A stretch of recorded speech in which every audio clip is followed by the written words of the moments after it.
तर नमस्कार मित्रांनो, आजच्या ब्लॉग मध्ये तुमच्या सर्वांचं मनापासून स्वागत. आपण निघालो होतो बद्री केदारनाथसाठी. आता आपण थांबलो होतो बागेश्वर धाम या ठिकाणी आंघोळीसाठी. बघा मित्रांनो, आपली सगळी फलटण निघाली होती आंघोळीला. चला म्हटलं आपण पण आंघोळ करून येऊ मस्तपैकी. मग काय रितेश भैयाला म्हटलं, आपले मंगेश दादाला म्हटलं चला मस्तपैकी नाव करून येऊ. आपण तर काढली होती कपडे, निघालो होतो आपण स्विमिंग पूलवरती. हे बा मित्रांनो, आमचं ट्रॅव्हल लोकांचं गरीब लोकांचं स्विमिंग पूल.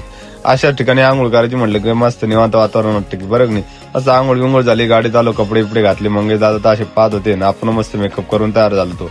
मग सगळ्यात चालू होतं, चला म्हणे बागेश्वर धामचं दर्शन घेऊन म्हटलं चला. मग आता कुठं तरी दर्शन घ्यावंच लागतं. आता बद्री केदारनाथच्या टूर मध्ये जेवढं एन्जॉय राहणार आहे, इथून पुढचे कंटिन्यू आपले ब्लॉग येत राहणार आहे मित्रांनो. मग आमचा फलटण घेऊन निघालो होतो आम्ही बागेश्वर धामचे दर्शन घेण्यासाठी. बघा मित्रांनो, कसं मस्त वातावरण होतं, पण ऊन इतकं कडक होतं ना, उन्हामुळे तर सगळे हायपर झाले होते. कारण की ऊन या दिवसात मे महिन्यामध्ये ऊन म्हणजे खूपच अवघड.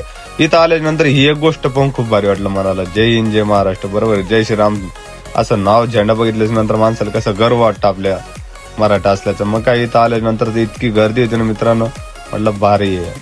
आता पण बागेश्वर धामला फुल गर्दी या दिवसामध्ये.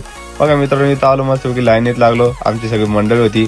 आपण माळकरी माणूस झालो तर म्हटलं चला माळकरी माणूस झाल्यानंतर पहिल्यांदा आपलं हनुमानाचं दर्शन झालं. मस्त दर्शन वगैरे पद्धतशीर झाल्यानंतर निघा म्हटलं आपल्या गाडीकडे जायचे पहिले म्हटलं मस्त की जेवण वगैरे करू, म्हटलं चांगले हॉटेल बघू. बघा मंगेश भैयाला घेतलं ना, आमच्या दीपक सेटला घेऊन निघालो होतो आम्ही हॉटेल शोधण्यासाठी. बघा मित्रांनो, आमची फलटण सगळ्याचे मस्त व्यवस्थित दर्शन झालेले. आता तीर्थयात्रेमध्ये दर्शन होणं ही खूप महत्वाची गोष्ट आहे.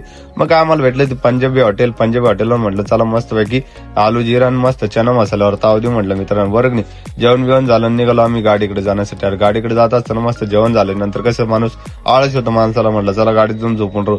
आल्यानंतर मस्त अंग टाकलं गाडीमध्ये. मंगेश भाऊन कपडे बिपडे काढून लगेच झाले ना रेडी झोपासाठी. म्हटलं झोपू नका, आपल्याला निघायचंय. मग काय आपला आदित्य सेट आले, गप्पा बिप्पा मारले. म्हटलं चला आता आवरा, पुढचा प्रवास चालू करायचं म्हटलं आपल्याला. मग काय गप्पा बिप्पा मारत बसलं, म्हटलं झोपल्यावर कसं आळस पडतो माणसाला, बरं नाही मित्रांनो.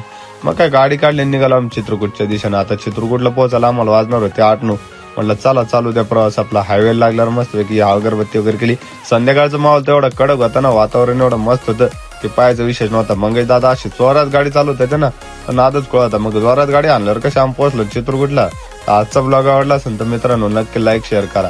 इथं आल्यावर सगळे डोरासारखे पडले ते. चला भेटूया पुन्हा पुढच्या ब्लॉग मध्ये.